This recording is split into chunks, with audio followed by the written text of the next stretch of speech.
So, an unwavering support for the people of Ukraine against the fascist imperialist ambitions of the Russian government, um, which I have, shouldn't prevent us from criticizing really bad things when they happen.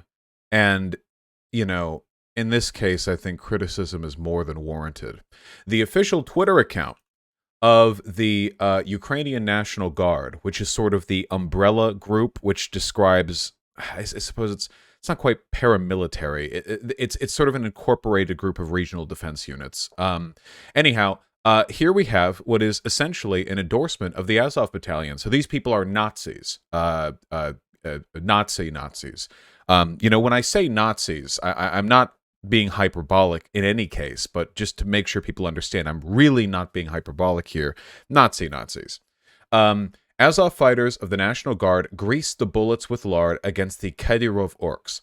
So what they're referring to here is that they are dipping the bullets they're loading into their magazines, I believe, in pig fat. The orcs they're referring to are Muslim Chechen fighters.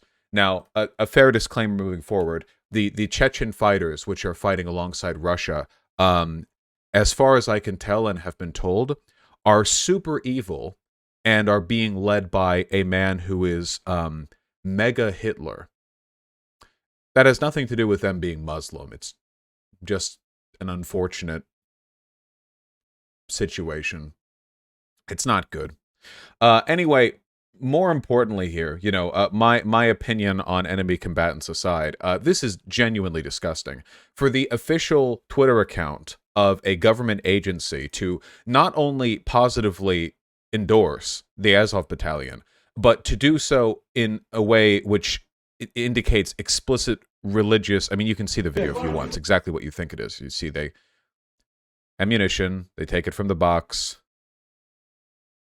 blah blah, dip it in the fat, blah blah blah. They load in. You know exactly what they're doing.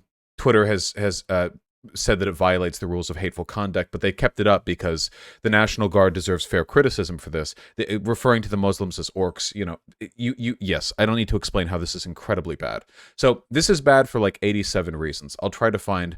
I'll try to be incisive about it. I told them to kill themselves in the replies, but because I sarcastically said excellent work in the first sentence, a bunch of people have quote tweeted me saying that I'm supporting them. So Twitter reading comprehension is going just as good as it normally does.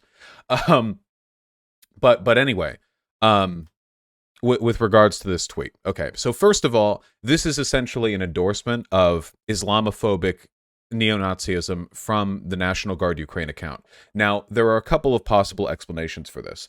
The one that I think is most likely is that given how chaotic and fragmented things are in Ukraine right now, because of the whole, being invaded on all fronts by a militarily superior, if logistically inferior force, I imagine that some of the people in Ukraine's armed forces who are either a part of or are sympathetic towards the Azov neo-Nazi battalion are using this as an opportunity to galvanize support. And they're doing this because they understand that even if they manage to beat off Russia, they're still trying to fight against, internal liberal elements of the Ukrainian government. Keep in mind, the Azov Battalion may be primarily anti-Russian. That's their whole thing, right? But Zelensky, Ukraine's president, is a Jew. Something tells me the Azov Battalion and people sympathetic to them are also not particularly happy with what I imagine they consider to be the, Western Jewish-controlled liberal cuck globo homo Ukrainian government. So I imagine they're looking to think, they're looking ahead. Well, we can't just win against Russia. We also have to galvanize support and what have you. This is, of course, not a justification at all. It's reprehensible. It's simply an explanation. I do not believe that the entirety of the National Guard of Ukraine is neo-Nazis. That's ridiculous. And it's also not really possible given the voting patterns that you see in Ukraine and which far-right parties got how many votes. If that was the case, they would have done far better than they actually did. This is probably, the Azov Battalion has members who are sympathetic to them in the National Guard, and they're doing what they can. This is, again, not a justification. The fact that this was allowed to happen at all is reprehensible and deserves severe criticism, regardless of your positions on the Ukraine-Russian conflict. Uh, Now, my position on the conflict itself is not in any way aired by this. Anybody who uses the existence or popularity of the Azov Battalion to justify what Russia is doing to Ukraine is no different than people who say that any aid or support provided to the Palestinian people makes you anti-Semitic because some of that aid might go support Hamas. And make no mistake, Hamas is explicitly anti-Semitic. You really can't get around it. They're kind of genocidal against Jewish people. And if you provide support to the Palestinian people, by proxy, some of that support is going to end up emboldening Hamas, just through, proximate political alliance. But that does not mean you should not support the Palestinian people. And I do support the Palestinian people. I've raised money for them. And I support the Ukrainian people. And I plan to raise money for them. So, all of that being said, the pretext here is incredibly stupid. I am not a Muslim, but I am incredibly confident that the texts explicitly say that you don't go to hell if you accidentally consume, like, pork. Like, if you're fed it under false pretext and you eat it, like, it's not as though the Muslim, upon realizing, goes, oh, well, I am condemned to hell. That would be very stupid. I think there are rules for this sort of thing, right? Like acceptable, and something tells me that if accidentally consuming pork doesn't get you an instant death, hell sentence, whatever, I don't know much about the Muslim religion. I'm pretty sure if that doesn't get you one, then being shot with a bullet covered in pork grease probably doesn't either. That'd be a little stupid, wouldn't it? The insta-hell bullets. It's this Islamophobic intimidation shit, like American conservatives do this all the time, right? They're like, 9/11, you Muslim terrorist want something? How about you take our bacon? A lot of Facebook boomer memes like that. It doesn't matter. It's reprehensible.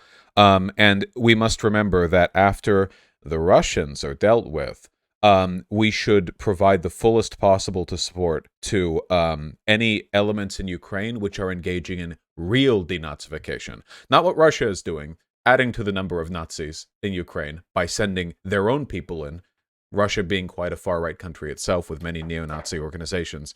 But actual denazification, that is to say, the people of Ukraine must recognize that at the end of the day, what saved them from Russian imperialism, which was highly ethno-nationalist in nature and therefore ideologically aligned with Nazism in many respects, was not the Azov Battalion and counter-ethno-nationalism, but was rather a coalition of liberal democracies coming together, supporting another liberal democracy against fascist imperialism. That is what will save, and so far has saved, hopefully will save, the people of Ukraine.